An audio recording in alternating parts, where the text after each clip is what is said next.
Oh, for money to be able to do better graphics. All right, another update show, and I'm going to be doing these really super quick when I get into a bit more of a flow in it, really. So I put together some questions and mainly wanted to do this so I can record them for Blab and then upload them to YouTube later on. So I'm going to drop them in and I'm going to lock this other seat. So the Spain thing. First of all, I've always wanted to move out to a place called Extremadura in Spain, and this place in Extremadura, it has a 40% unemployment rate between the ages of 18 and 40, and I've known some people who've moved out there. They've been there about 5-6 years, and one of them sort of lives off the land, kind of does a lot of stuff with cork, so teaches kids how to be sustainable with cork. And his wife was doing various things with sort of olive oil, olive groves, in terms of 50 to 100 litres of that stuff, selling it down a local market. And so I kind of wanted to do these little videos because I wanted to get out my intent in terms of what I'm trying to achieve by breaking them down into little bits. So the intent with Spain is that I would like to buy a shipping container off eBay, something off eBay for a couple of grand and a half, and learn how to fabricate it inside, how to put air conditioning, put some windows in it, how to use an angle grinder properly.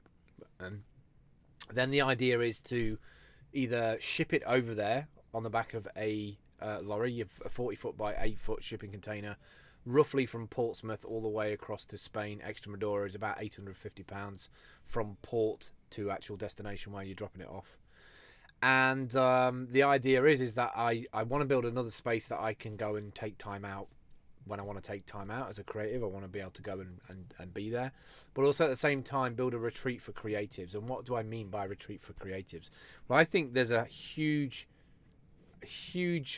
health thing coming, and I think that is my age range and the sort of teenagers coming up behind me. They're going to have creative burnout. They're literally going to need to not just get off grid, but like go and be somewhere else where they can be creative in a retreat with other people. And I'm not saying this from a kind of 60s hipster kind of come by our kind of way, but literally somewhere where you can go to where doing stuff like fabrication, local fabrication. So I guess there is some computer stuff in there, maybe not connected to the internet, but the idea of having small self-contained sustainable places where you can do fabrication of wood and 3D printing, laser printing, all of that kind of stuff. So the idea being is that we will probably rent out the shipping container and the space on something like Airbnb. So when we're not there, then there'll be people there to actually take part in the place and look after the place and be there for a week or 2 weeks. Now, it's not going to happen overnight. It's going to probably take about 18 months. It's going to be initially done in stages. The first stage is going to be in April when I go over there to recce the land. So the land has been getting up in price over the last couple of years. 3 years ago, a piece of land that would be perfect was about €5,000, which is about £3,800, £900, and that even came with a water spring and olive groves. And that's about it. You probably won't even get an electric hookup for that. And that was the whole reason why the shipping container was the way to go for me, because it's self-contained, fabricated inside, solar panels on the roof, painted to look like, to blend in with the environment there. And it wouldn't be that hard to build foundations for it to sit on. It would literally just need like 2 or 3 different bases for it to sit on, sort of concrete bases. And so therefore we wouldn't need a lot of land. And the idea of just cutting off the side of it and putting on sliding doors, patio doors, stuff that I'm not capable of doing, but I could probably get hold of people to help me to do that here in the UK and then ship the whole unit across. So that's kind of the retreat for creatives part, is basically somewhere where people can go to be creative, be it an artist, be it a designer, but away from the web. And that's not to say that we wouldn't have web access there, but it wouldn't be the main reason why you would go to a place like this. The also issue with Extremadura is, like I said, 18 to 24-year-olds, 40% of them don't have jobs. But there is brilliant projects, community-wide, European-based projects, including the Erasmus project in terms of bringing tutors over from the UK to teach Spanish kids English. So integrating an ICT approach to stuff as well would be an interesting conversation to have. And I do know somebody who lives in Extremadura, who knows the mayor very well, runs a little pirate radio station there, and also works training, teaching the kids. So what are the questions? What issues are you expecting to face in the rollout of this project? So the biggest issue, obviously, is the logistics of getting the content, getting the container out there. Actually, getting the container won't be that difficult. You can pick up a shipping container, a 40 foot by 8 foot, for about £1,500. That's not ready to live in. It's just a shell. And then you would have to sort of fabricate it inside and fill it. And then there's all kinds of problems to do with sort of damp and you know, putting aircon in it and windows in it. But I see it as a challenge. I wouldn't be living into it all the time. I would probably be literally shipping it over there, building bits of it, and then coming back, probably going there for a week every month. And so how logistically, you know, what are the problems, issues getting there? So obviously costing, making sure that you can get to Spain is one of the biggest things. The first thing would be, you know, flying out to the place. You would have to get a flight, East Midlands Airport, to fly out to Spain or to Portugal, to Faro. The other thing is maybe you can drive from somewhere. You can drive from the East Midlands all the way across to the Channel Tunnel and get that way. Or, you know, there's a bunch of different ways, but you need to have a schedule and a logistical schedule of how you're going to get there and how much it's going to cost. And so booking ahead of time would be one of the biggest challenges, I think, in terms of regularly going out to the land. Another question. Talk a bit about the logistics of fitting out a shipping container, transporting it and putting it on the land. So yeah, logistically, this is the area that I think we will struggle with the most, because it's all very well having a piece of land that you've bought. It's all very well having foundations put in ahead of time. It's all very well getting the shipping container on the back of a lorry, getting it down to Southampton on a ferry, 24 hours down to Portugal. But then the biggest problem that you've got is then the logistics on the Spanish Portugal side of making sure your shipping container gets from Portugal, from Faro, all the way up to your land, and then obviously getting it off the back, dropping it onto the struts, and that's your kind of baseline. Also, you've got things like security. In the first probably year or so, you're going to want to make sure that security is really good in terms of, you know, the solar panels, the locks, nearby neighbours actually checking in when they can. I'd like to get the Airbnb up and running as soon as possible, so there's this, you know, square base in the middle of Spain where people can go and hang out for a week or 2 weeks and price it accordingly. Maybe they can help work on it.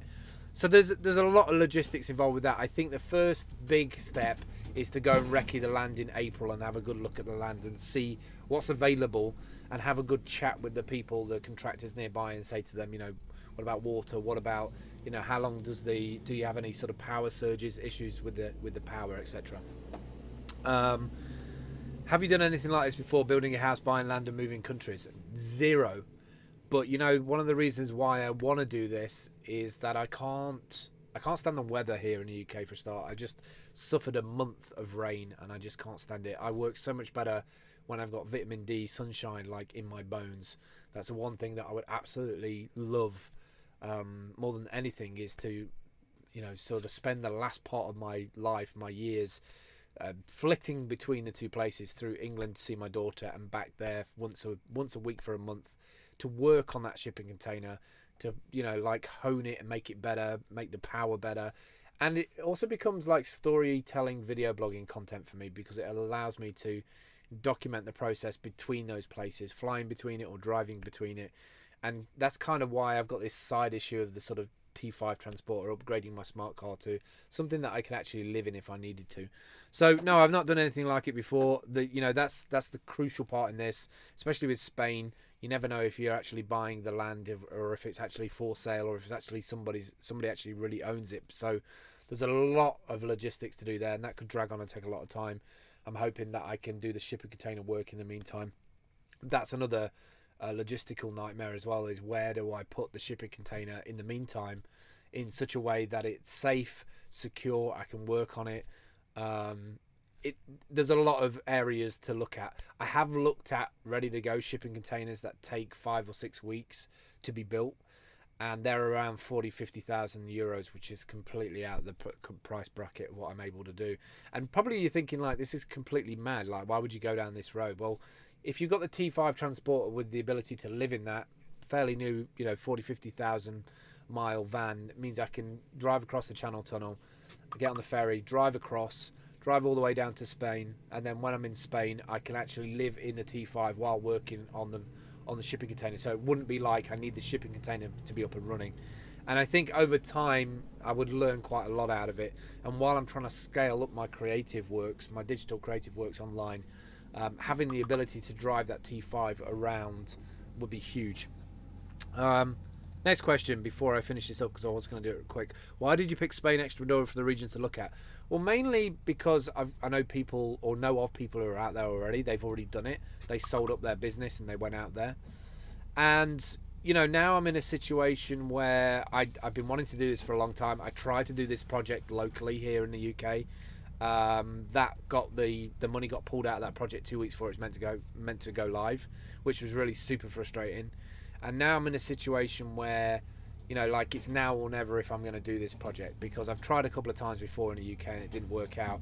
Whereas now that I know somebody in the area, I can recce and take my time over there, literally go there, hang out with the guy, hang out with his wife, see what the challenges that they've had, see how their life is and how they're getting on with stuff, and just take it from there. Really, I'm really interested in the area as well. It's an untouched part of Spain. It's almost like a big nature reserve in terms of Extremadura. It's kind of like the countryside version of Spain, if you like. You've got like the bustling part of Barcelona and Madrid, and then on the opposite side you've got Extremadura. But there is nice things nearby. There's also the hams and the cheeses and the chorizo and all the good stuff that Spain has to offer. So I'm really attracted to that. I think that's it for now. I will give you more of an update on this. I think it's probably going to take maybe 2 or 3 months to get the logistics together for the plane flight. I'm not sure if we're going to fly over there to Faro and then drive up and have a look at the land and stay in an Airbnb.